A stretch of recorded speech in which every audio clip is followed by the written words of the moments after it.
She stood at the head of the long, polished conference table with the commanding presence of a queen delivering an execution. Order composed, deliberate, chilling, effective immediately, she said. Her voice carved from ice. Your position. Here's terminated. Her gaze met mine, for only a breath, a glance stripped of remorse or sympathy, a reflection of sheer corporate brutality. Around us, the others said nothing. Some shifted uncomfortably in their designer suits. One cleared his throat, but not a soul spoke. They knew better. Or maybe they just didn't care enough. I nodded slowly, calm. I assume Friday's client. Presentation will carry on as scheduled, I said evenly, removing my ID badge with measured grace and placing it squarely in the center of the table. She blinked, caught off guard. What presentation? My smile was small, knowing, no need to concern yourself, you'll figure it out. Without another word, I picked up the small box of my belongings and walked out, not once looking back. 7 years earlier, we met over bad coffee and a flickering projector in the cramped break room of an overstretched startup. She was a bright-eyed junior analyst with ambition in her stride. I had just been promoted to team lead. Her laugh was quick, unforced. Her questions during meetings were sharp, often catching me off guard in a good way. I took her under my wing, shared everything I knew, the language that won over skeptical clients, the subtle tells of senior execs, the backdoor strategies to navigate office politics. We built something powerful from nothing through mist. Holidays, brutal deadlines, and countless nights where only vending machine coffee kept us going. I thought we were creating a legacy, a partnership, but then her evenings grew longer. Her phone began buzzing more frequently, always with a vague explanation, late-stage revisions, client follow-ups, strategic initiatives. Strategy, indeed. One night, I came home early with her favorite Thai food in one hand and a bottle of aged whiskey in the other. The apartment was eerily quiet. The bedroom door stood ajar. Her voice floated through low. Intimate. I froze. I didn't burst in. I didn't scream. I listened. His voice answered low and confident. The division vice president.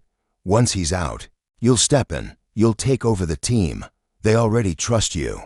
Her reply was colder than betrayal had any right to be. He won't see it coming. He still thinks we're partners. I stood there, in the shadows of my own home, and realized I was never part of her plan. I was just the stepping stone. That night, I slept in the guest room. Not out of sorrow, out of necessity. I needed silence to think. By morning, I was already moving. First, I secured every client file I was responsible for, encrypted them, and set expiration protocols on all access points. Every major communication thread was rerouted through private lines. I ghosted myself from the system, erased traces, replaced records with placeholders, quietly, efficiently. Next, I shifted ownership of our marquee campaign, the one that built our reputation, into the hands of an LLC I'd incorporated 6 months earlier under an alias. I'd trusted her, yes, but I'd also trusted my instincts. And they'd been whispering warnings for a while. Then came the performance.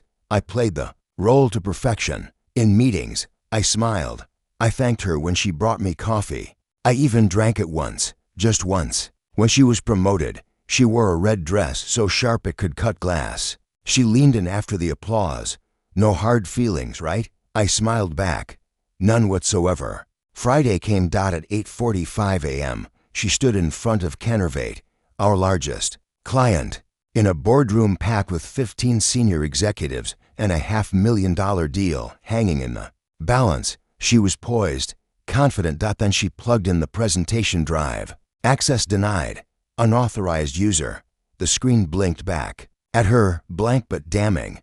No pitch, no files, no campaign, only silence and error messages.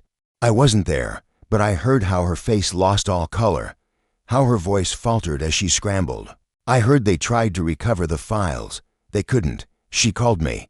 I let it ring. At 9:07 a.m., I sent the email. Subject, Strategic Consulting Services, New Direction. Dear Cannervate team, thank you for the trust and collaboration we've shared over the years. I'm pleased to now offer independent strategic services through my private consulting firm.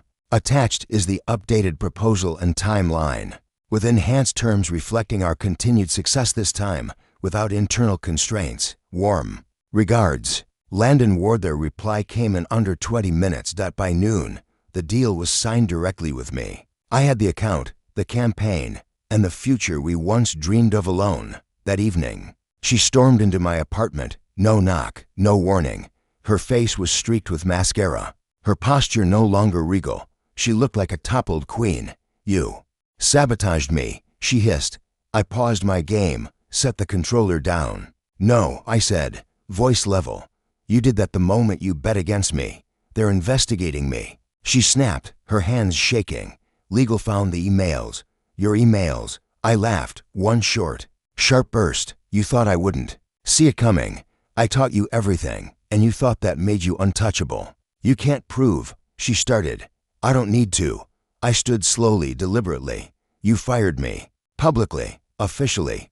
That means I was no longer bound by anything, not loyalty, not contracts, not silence. I didn't destroy you.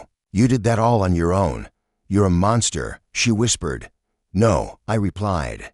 "I'm what comes after the mask drops. I'm consequence." By Monday, her promotion was suspended. By Wednesday, the VP had resigned under pressure. By Friday, I landed a second client, the one she and I once spent months chasing together. She tried to discredit me. The board didn't listen. They laughed. Actually, the firm reached out, offering me a premium consulting role. She was left with a title no one respected and a pipeline that had run dry. I never raised my voice. I never made a scene. I let her believe she'd won. I gave her enough rope. She tied the knot. I hold no bitterness, no regret. Not for my silence in the conference room.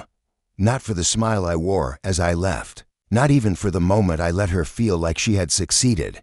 She was smart, ruthless, ambitious. But she played for checkmate. I play for the board. She set the trap. I simply stepped aside and watched her walk right in.